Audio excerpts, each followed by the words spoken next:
In the dark corners of New Orleans, where jazz music fades into the night and shadows stretch across broken streets, there exists a legend. A story parents warn their children about, and taxi driver whisper when the clock strikes midnight. They call it the taxi of the dead. It was the night of a heavy storm. Lightning carved through the cool and rain fell like a strand of glass. A young man named Ethan stumbled out of a bar after a late party. The streets were empty, eerily silent, save for the sound of water rushing down drains. His friends had early left and he needed a ride home. That's when he saw it, an old yellow taxi, its paint cracked, headlight flickering, as if struggling to stay alive. It rolled to a stop right in front of him. Though Ethan never saw it coming down the road. The window slid down with scars. Inside sat a man. Pale, thin lips stared into an unsettling smile. He wore dark glasses even though it was midnight.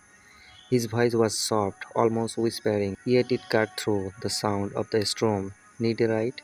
Without taking Ethan, opened the door and got it. Inside, the smell hit him fast. The stench of burnt rubber, wet leather, and something croppy, like blood. The back seat was torn, stained with dark patches that looked too old, too deep to be worn. The driver did not ask where he was going. He simply pressed the pedal. The car jolted forward. Ethan tried to speak, but the silence inside the car was suffocating.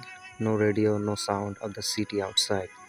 Just the hum of the engine growing louder. When Ethan looked out the window, his heart froze. New Orleans was gone. The neon signs, the bars, the houses vanished. In their place were endless cemeteries. Rows of gravestones flashed past, crosses casting long shadows under the moonlight. Ethan panicked. "Where are you going?" he shouted. The driver did not answer. His hands gripped the wheel trigger, vanished plugging, knuckles wide. The engine roared as the taxi speed over into the carved road.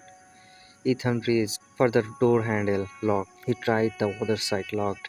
His breathing grew rapid. Sweat rolled down his forehead. Then the driver turned his head. Half of his face was burned away, skin matte, bone showing through. Where his eyes should have been were hollow, black stalks, and yet Ethan left the driver staring directly into his soul. The voice came again, low, crispy, iconic as in spoken from beneath the grave. My taxi never drops anyone home alive.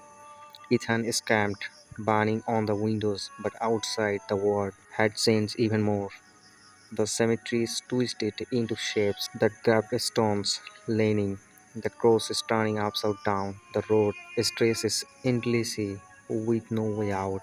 Suddenly the taxi stopped. They were at a gate, tail raised with words barely visible in the storm. The driver turned again, smiling wider now, his teeth black and broken. Ethan tried to beg for mercy, but his voice would not come out. His throat was frozen. His heart raced, but his body would not move. We felt hands, could skittle hands, grab him from the seat, pulling him into the darkness beneath the gate. The next morning, Peaceable found an old yellow taxi near his swamp outside New Orleans. The engine was dead, the seats were shocked, but inside there was no driver, no passenger, only a torn piece of Ethan shirt, dripping yet stained with blood. Locals say the haunted taxi still roams the streets of New Orleans on stormy night. Some claim to have seen its flickering headlights in their rearview mirror. Others say they have heard a faint whisper from an empty road. Need a ride, but we here because if you ever wave a taxi and step inside,